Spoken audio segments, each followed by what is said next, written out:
I know Vince Riggi here has been going to the city council meetings for years before he got on the city council, and he's been talking about these things for a very long time. And the idea is that you don't have to be against economic development to say that you're against a bad deal, or you need a deal to be properly vetted to see if it brings a benefit to the community. So what we're going to try to do here at this show is in 3 stages. The first stage, we're coming live to you so you can get it on your cell phones, your iPhone, on your laptops, your iPads, anything on the internet, anywhere, at anyone at any time when the show is live could be watching the show. The other thing is, we'd like you to tell 3 people that they should follow some of what's going on SAC TV and what's going on in their community. Contact 3 other people in your community and ask them to contact 3 people, so you can start expanding the knowledge base so everyone is on the same page of what's going on in their communities. For example, if you have 11 communities in the city of Schenectady and 11 people tell 3 other people, you've got 33, then 43, then they tell 3 other people, and it starts to multiply out. Next thing you know, you have over 100 people who are being aware of the issues and in some way participating.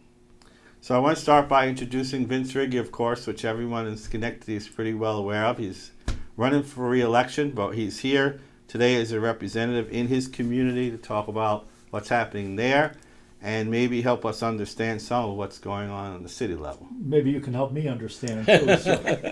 Well, it's a little complicated. We're aware of that. It can be. Yes. It can be. And we also have Shirley Radine. Shirley is here also talking from pretty much the same area in the same community. Mm-hmm. Been involved in the community for 35 or 40 years. And all areas, I would assume, from one time or the other, you've been involved in the community. And some of the issues that will be coming up about housing, taxes, code enforcement, you're very well aware of them, okay? And we have Mrs. Neal here, who was recently in the newspaper, and there was also letters to the editor in support of her position. One of these here is discouraged by code enforcement, not written by you, but by one of your neighbors. So we're going to touch on that in a couple of minutes too. So essentially this show is pretty much to talk about the housing and the property taxes and the situation that we find ourselves in the community. So we basically come to the articles in the paper and we start the ball rolling. Now Vince, one of the things that I noticed, I saw an article in the paper saying that there was a equalization rate right now is 1.21%. And essentially that means that the properties are being overtaxed over 100% of their value. But also, according to the State Board of Equalization and Assessment, the properties have gone down 20% in value over the last several years, in spite of all this money being spent for economic development projects and what have you. So, well, first of all, is those issues sound correct to you? Yeah, basically, but what the 121% means is that property values have dropped 21%. The equalization rate should be 100%, would be what everybody should have. That's what you strive for. When our last assessment was done was 2008, and it hit the rolls in 2010. And with that was right at the peak of the market, and right when they hit the rolls is when the market started dropping. And since it wasn't kept up, year by year, the assessment roll, that created the problem we have right now where property values are dropping. So the state puts an equalization rate on that. Before the reassessment, we were at like 75 or 80%. So we were under-assessed. People weren't assessed enough. Actually, basically, the assessment rate, if no one grieves and gets any kind of relief, if they don't go to the bar, if they don't go to small claims, they don't go to a tax certiorari, then the assessment rate would be fine no matter what the number is. It's just an arbitrary number saying that your house is worth twice as mine, or Wanda's house is worth 1/3 of mine. So everybody's the same. But once somebody grieves and they get relief and theirs gets dropped, then it's not a level playing field anymore. And we have granted so much relief since I've been on the council, especially through tax certs, which is short for tax certiorari, that mostly commercial properties. But it's really when we grant someone relief, that means that piece of the pie gets spread out to all the other taxpayers is what happens, because the tax levy does not change. That's what it takes to run the city government. So that doesn't change. Since that doesn't change, when anybody gets relief, that means everybody else is not paying their fair share. They're paying more than their fair share. So can I just say that, does that mean that we're subsidizing? Basically, that's a good word to put Where the certs are carried out, then we wind up subsidizing. Yes, those certs. yes. What we're sorely in need of in Schenectady is a total citywide reassessment. I know that's not a politically correct thing maybe for me to say, because that's one of those hot button issues that people, he wants a reassessment. I want a reassessment because I want to see that level playing field once again. And when that's done, we need to keep that roll up yearly, neighborhood by neighborhood. What neighborhood went up, when neighborhood went down, and adjust accordingly. And that way we can kind of keep it that way. But we're way off base now with the reassessment. And the mayor did promise us some options in last year's budget for 2015 when we went over in October, but it didn't happen. He wants things to stabilize, but right now it's too far out of whack, in my opinion. I think we need a reassessment. Well, the average person on the street's got to be asking a couple of questions, at least in my opinion here. And one of them is, with all this money being spent on economic development, and we're talking hundreds of thousands over the last 10 years, and quite a bit in the last 5 years, why are our property values going down and the rates going up? And I think it was mentioned to me the other day, former Mayor Ducey's house sold for something like $49,000. It was assessed at 95. And it was So it's assessed about at 52% of what it was assessed at it sold for. Exactly. So I got a letter from him just recently saying he's going to stay in Florida because the taxes are too high in Schenectady. I believe it. Now, I look at that, I mean, just to simplify it for the average public over here, I look at that and I say, listen, it doesn't take a rocket scientist to know something's not right. You're spending all this money, but taxes are going up and values are going down, and it doesn't seem to be making its way into the places like the neighborhoods. We hear about increases in crime, we hear deteriorating neighborhoods, increases in abandoned and foreclosed properties, things like that happening in and around the city. And it's not, shall we say, any particular person's fault. No one's putting the blame on anybody.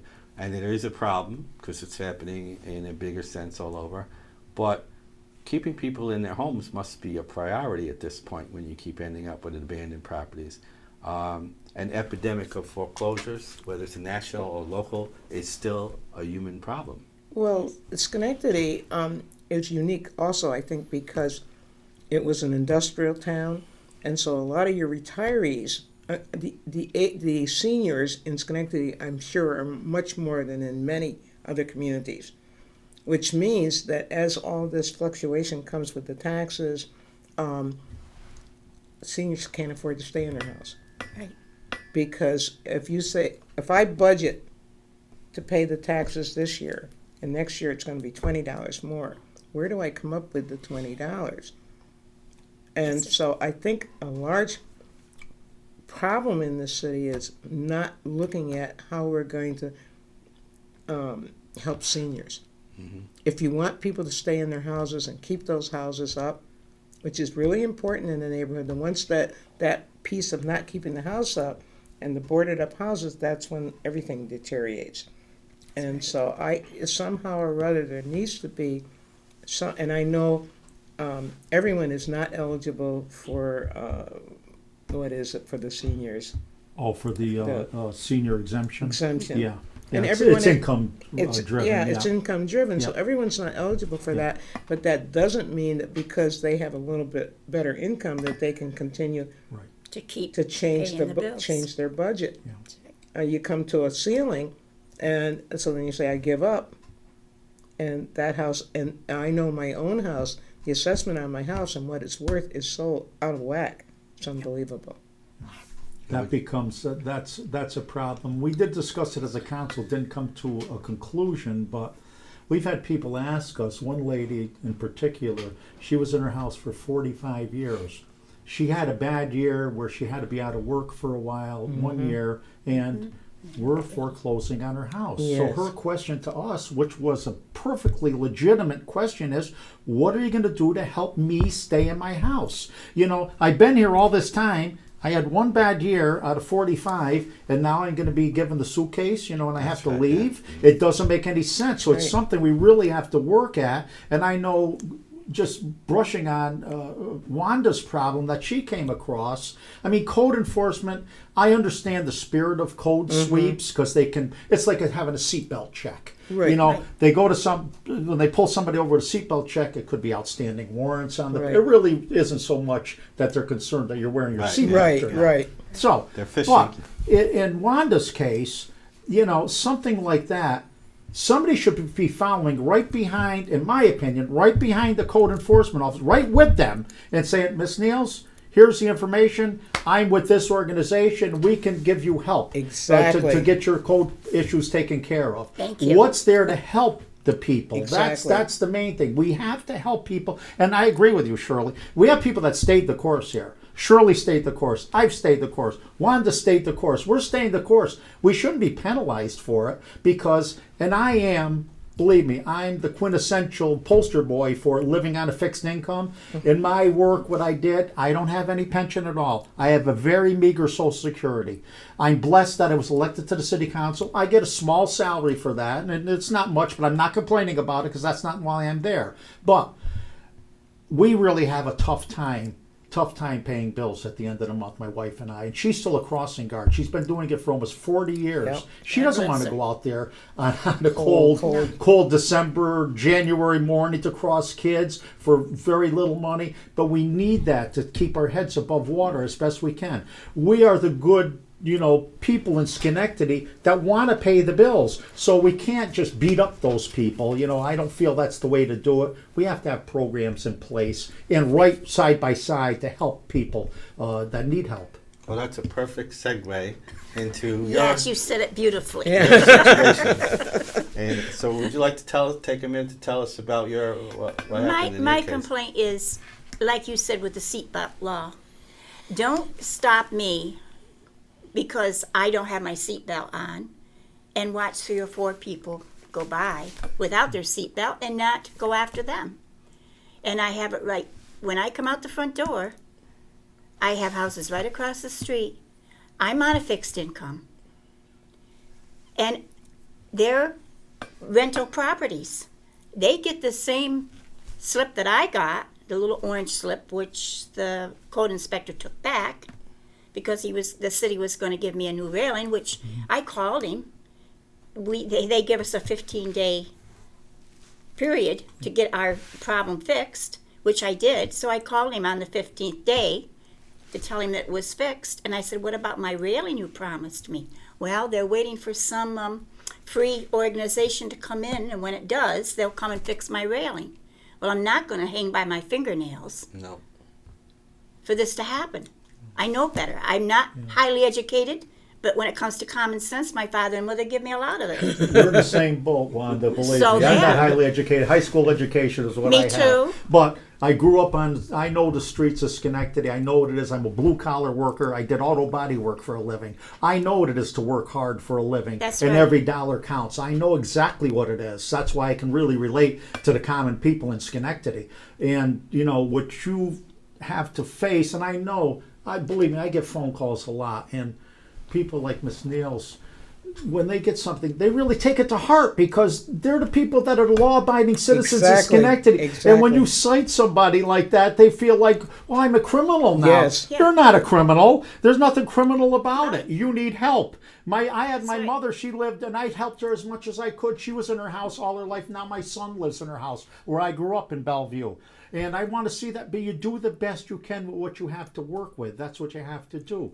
But one of the problems, as we all probably know, Schenectady has housing when GE was going great guns, when the Alco site was going, when the Mica company was going, when the Makwa company was going. We have housing for 100,000 people. Right now, our population is under 60,000 That's right. people. So we have a glut of housing, yet we're building new neighborhoods. And that part, I can't get my arms around why we're Neither. doing that. I don't understand it. We have deteriorating neighborhoods and we're building new. New ones. Stop me if I'm wrong, but did we not at one point have a moratorium on building because of the fact that we had so much housing? It was if we did, it was before I was on the council, but I think you're correct with that. I think there was one. And I don't remember that ever being lifted, but all of a sudden now we have. Usually there's a sunset clause or moratorium, so it might have been lifted because it Right, ran out. because It it could ran be, out. but I'm not sure. But I But can it ask just about doesn't that. seem, it doesn't seem to make sense with all these houses, and some of them are beautiful houses, but they're empty. Yeah. To continue building more. I mean, and I know they built the condominiums or apartments downtown so Yeah. young people could Yeah. go to Proctor's. Yeah. That's all very nice. But it doesn't help the rest of the community. Well, you know, I'd like to just point out one thing, because we were talking about that just earlier. Then, if you're building new housing on properties that have tax exemptions, and that new housing, apartments, condominiums, whatever, are competing with a housing glut that you already have, Exactly. then that makes the problem, and in my opinion, Yeah. even worse. And I'm going to give you an example. Park Slope in Brooklyn had a big problem like that. And brownstones all along the Park Slope were going down and down and down in value, and drug people were moving in, and violence and all this other kind of stuff was taking place. Homeless people were moving in, some of them were Sure. boarded up. And today, you can't touch one of them for less than $1.5 million, the same brownstones. What they did is they came with a community revitalization program. They didn't say knock them down. They came in and they went from one to the next. They said, okay, we're going to start on Smith and 9th Street, Right. and we're going to work our way up to 8th Street. And one after the next, we're going to give incentives, or we're going to work with homeowners, or we're going to do what we have to do. And we went right through the street. Well, guess what? From Smith and 9th to 8th Street, all of a sudden the properties were worth almost twice as much Sure. as they were before they started. And today, you couldn't touch those properties unless you're practically a millionaire. Now, I don't say that they're going to be millionaire properties all over the city of No, but Schenectady, you could But at do. least let's but they had a plan start. that was a little different. The plan was a little different. They didn't say, let's just knock it down and build new, Right. or let's ignore the problem, or let's give people money to go and build with tax incentives and everything else, to build new in other locations in and around the area. They went in and they said, let's do what we should have been doing all along, which is make the best out of what we got. Got. Right. And that's Right. kind of missing Right. from the conversation. Right. Well, that's my 2 cents. I'll That be sort of quiet. happened in Albany. All those did. brownstones, and they went in and you know, It could be Rehab. done. did the rehab. Yeah. That's the word I wanted to use. They Yeah. rehabbed And the them, foundations and now of they're those worth old a fortune. buildings. You And- can't build them like that. That's today. right. No, no. My mother used to say, great tall buildings have great foundations. Shit houses have none. Yeah. That's Yep, right. that's right. And the catchword nowadays is, and people use it a lot, repurpose. Yes. You know, you repurpose something. Repurpose. You know, when you rebuild, you repurpose it, and that's really the way things should be. But I have my take on everything is, you know, like I say, I'm pretty black and white with everything, and unfortunately, I don't have a lot of gray sometimes. But I call this a tale of two cities in Schenectady. We have downtown, and then we have the rest of the city, the neighborhoods. The neighborhoods have not gotten anywhere near the attention they should have been getting. My wife's neighborhood, where she grew up in Mount Pleasant, is totally shot now. That was a Her father beautiful had neighborhood. family business there. She can't even go down that street anymore because it breaks her heart. Yep. And this happens a little at a time. I'm not saying it was an overnight thing, but like anything, if you get a cut on your hand and you don't treat it and put a Band-Aid on it, it's going to get worse. You may lose the hand, you may lose the arm, you may die. So these things have to be addressed. And I know there's been campaign promises made, and I'm not even going to get into all that, but it's time we address the neighborhoods once and for all and give people help in the neighborhoods and rehab these neighborhoods where they need it. My thing is, and you're probably well aware of this, I think we have to start with cleaning up the city. And I mean cleaning it up literally. You know, we have a lot of litter and things like that. Cleaning. We have to make this a livable city again. People have moved out of the city, especially with young families, Yes. because they're afraid of what's going on in the city. We have to get, my thing has been, since I've been elected, has been, we need a zero tolerance mentality here, where, you know, we need law enforcement, even for these small laws, to be to be bringing the hammer down, to speak. So the real criminal element, which is driving a lot of the problems, and it's only a small little portion of our population, is driving Schenectady, and it shouldn't be that way. It should be the other way around. The peer pressure should be coming from us. It seems like the word on the street is that Schenectady is open to that. I know. Yes. And they're coming from New York, and they're coming from everywhere. This is a good place to come Yes, because yes. we won't get in any. Yes. We won't be stopped here. Yes, yes. And that's sad when we. And you know, Rudy Giuliani, when he was mayor, he sent him up to He us. did. And I hate to say it, may not be We the need to Christian send thing him- or the we moral need to thing. send We him- got to send some back because we got enough right now, enough Amen. problem. Yes. Most of the calls that I field are about those exact problems. You know, who doesn't have a drug? It isn't a drug house in one neighborhood anymore. It's a drug all house on over. one block. Yes. You know, everybody seems to have one on one block. Yes. You know, so it's really magnified. You know, I gotta tell you, I went to Hamilton Hill Arts Center one day because they had a problem with their computers, and we volunteered to help them out and get it going with a new administrator they had. And we got out of the car, looking over our shoulder. There was about a dozen people milling around in front of this one house in the middle of the day, drinking and doing drugs right out in the open, right across the street from the Hamilton Hill Arts Center for the kids. Sure. And I said, I hadn't been there before, and I said to my son, you know, we better go straight inside the building, take care of what we gotta do, and then leave. Yeah. But I said, how could they be promoting happens all the time. when this is going on across the street? So we're sitting there and we're watching that, and we're saying, you know, first of all, it's in the middle of the daytime. Kids are getting out of school. People need to be able to be proud of their communities. That's right. They need to know their kids are safe. I used to go and play down the street. I came from a mixed neighborhood. We had black, we had Hispanic, we had all Sure. kinds. And we didn't even know that there was anything racial. Everybody was either friends or So not, it you know. was. And then and we'd go walking sometimes for hours at a time through the neighborhood, bike riding and everything else. You know, I'm sure in Schenectady it was the same way many years Oh, ago. it was. It was. And if you got Wonderful. out of line, someone called your mother and said, Yeah. "Did you see what Quickly, Shirley was doing?" Quickly, with great haste. Yeah, Yeah, I remember our girls would get on their bike, and they'd be well.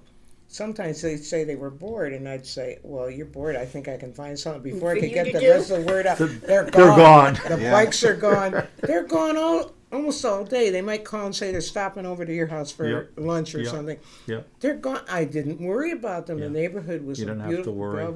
beautiful neighborhood. Yes, yes. Didn't have to worry Yes. about a thing. Yes. And we got to say, how do these things?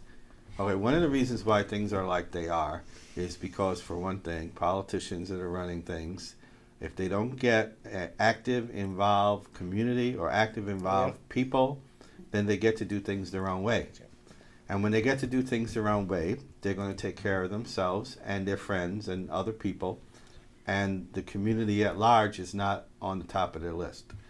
The other thing is, if you are actively involved and you are comparing notes from community to community, like Right. Hamilton Hill is talking to people over in the Stockade, and, you know, I know it's all different kinds of groups and districts and everything else, but a lot of them have similar problems. That's true. And some of the problems migrating in now from one little neighborhood to another and stuff like that. So overall, what we're recommending, and why SAC is here, is SAC is saying, let's try to inform the people, bring in people from the communities to talk about these issues, just like we're doing right now.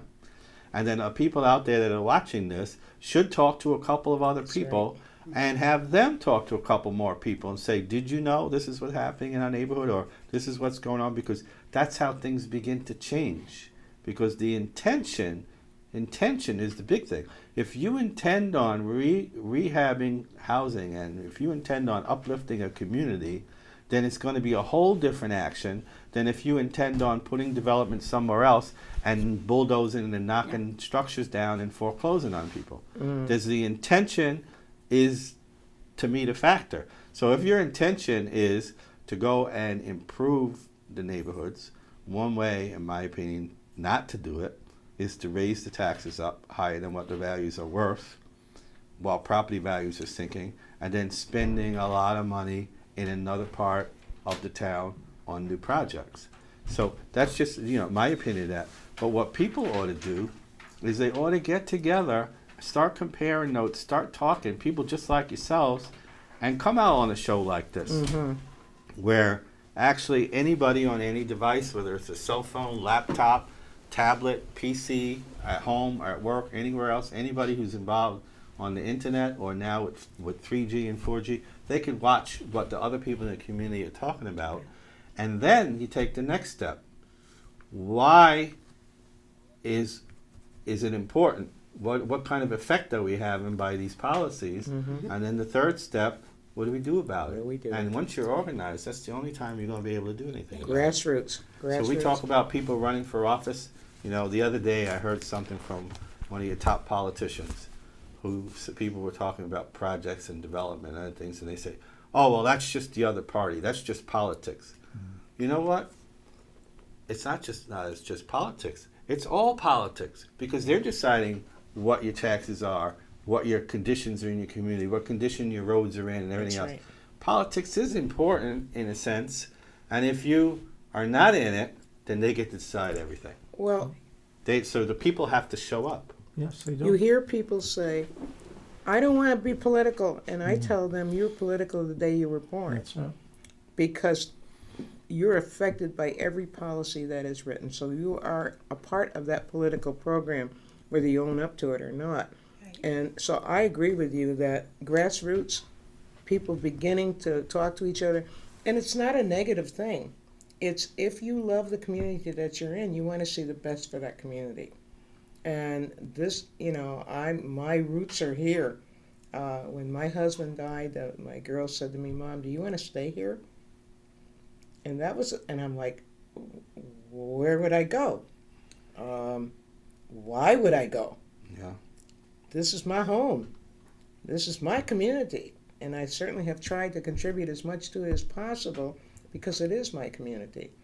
And so I think that reading between the lines is a good way to go to begin to look at things, not condemning or not accusatory, but just saying something has to change. And we can be the change agents. That's right. We want people to be aware first, and then why does it matter, and what can we do about it? And part of that is getting the word around.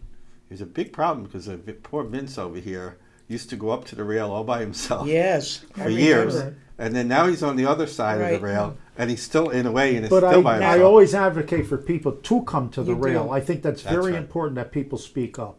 Even what Shirley Right. brought up about the basketball her coming to the rail talking about that's something we were able to institute is good. We need input and contact your local officials. But even if you think they're not listening, you have to contact them. Even if you're thinking that, we're all listening. And I know for sure. Because where I came from, that's my thing. I'm not one to keep my mouth shut. I never was. Even when I was a little boy, my mother used to tell me that. But you have to fight for what you think is right, and you stay the course, and that's what you do to make change. I'm going to say something. The one thing that people forget is who works for who. Yeah. Who works for who?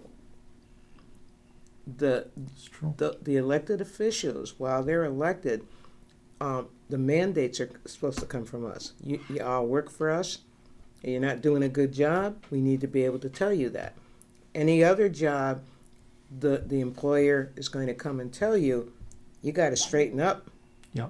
And fly right. This is what I don't like about what you're doing. Yeah. And so we should be able to do that Yes. without feeling any kind of guilt or feeling that we're being accusatory. Yes. All we're saying is, you work for us, and we've been doing an evaluation, and it just doesn't seem to be.